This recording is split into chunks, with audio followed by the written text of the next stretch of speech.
அர்ஜுன் சில முனிவர்களோட ஒரு புனிதமான இடத்துல மெடிடேஷன் பிரேயர் எல்லாம் பண்றாரு. பிரேயர் மெடிடேஷன் எல்லாம் முடிச்சதுக்கு அப்புறமா எழுந்திருச்சு அந்த இடத்த பாக்குறாரு. பிரேயர் மெடிடேஷன் பண்றதுக்கு ரொம்பவே உகந்த ஒரு இடம் அது. ஆனா வெறிச்சோடி கடந்தது. எந்த ஒரு மக்கள் நடமாட்டமுமே இல்லாம இருந்துச்சு. அதனால ஏன் இந்த இடம் ரொம்ப வெறிச்சோடி இருக்குதுன்னு அர்ஜுன் கேட்டதுக்கு ஒரு முனிவர் சொல்றாரு, இந்த இடத்துல 5 முதலைங்க இருக்குது. யாராவது மக்கள் இங்க வந்தாங்கன்னா அந்த முதலைங்க அந்த மக்கள் சாப்பிட்ரும் அப்படிங்கிற பயத்தினால எந்த மக்களும் இந்த புனிதமான இடத்துக்கு வர்றது இல்லைன்னு சொல்றாங்க.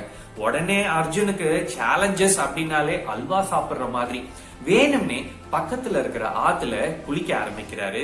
அவரு எக்ஸ்பெக்ட் பண்ண மாதிரியே ஒரு முதலை வந்து அர்ஜுனோட காலை பிடிக்குது.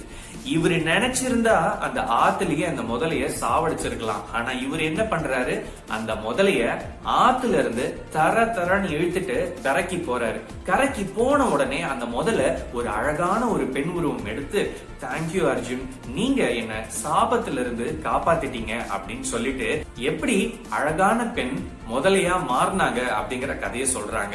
அதாவது இவங்களும் இவங்களோட 4 ஃப்ரெண்ட்ஸுமே ரொம்ப ரொம்ப அழகா இருப்பாங்களாம். இவங்களோட வேலை, ஹாபி, டைம் பாஸ் எல்லாம் என்ன அப்படின்னா, இந்த இடத்துல யாரு மெடிடேஷன் பண்ணணும்னு வராங்களோ இவங்க குட்டி குட்டி ட்ரெஸ் போட்டுக்கிட்டு வந்து அவங்கள டிஸ்டர்ப் அண்ட் டிஸ்ட்ராக்ட் பண்றதுல ஒரு ஃபன் இருந்துச்சாம்.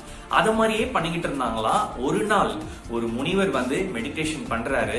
இவங்க எப்பயும் பண்ற அதே காமெடியை பண்ண ட்ரை பண்ண இருக்கிறாங்க. ஆனா அந்த முனிவர் பயங்கரமா கோவப்பட்டு, நீங்க 5 பேரும் முதலையா மாறணும், நான் சபிக்கிறேன்னு சாபத்தை கொடுத்துருவாரு. ரொம்ப ரொம்ப முனிவரை கெஞ்சி கேட்டதுனால ஒரு பெரிய வீரன் வந்து உங்க 5 பேரையும் இந்த ஆத்துல இருந்து வெளியில கொண்டு வருவாரு. அதன் மூலமா நீங்க மறுபடியும் முதலையில இருந்து பெண்களாவே மாறிடுவீங்க அப்படின்னு சொல்றாரு.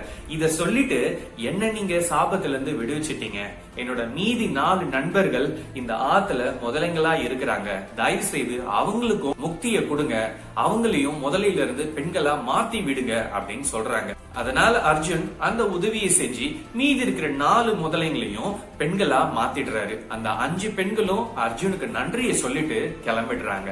இதெல்லாம் ஓகே தாங்க. ஆனா அதுக்கப்புறம் அவர் பண்றது என்ன அப்படின்னா, இந்த மணிப்பூர்னு ஒரு இடத்துல ஒரு கிங்டம் இருக்குது. அந்த இடத்தோட பிரின்சஸ் தான் சித்ரங்கடா. இவரு அங்க போயிட்டு அந்த பொண்ணை கல்யாணம் பண்ணிக்கிறாரு. அந்த பொண்ணுக்கும் அர்ஜுனுக்கும் பிறக்கிற குழந்தை தான் பப்ருவஹன்.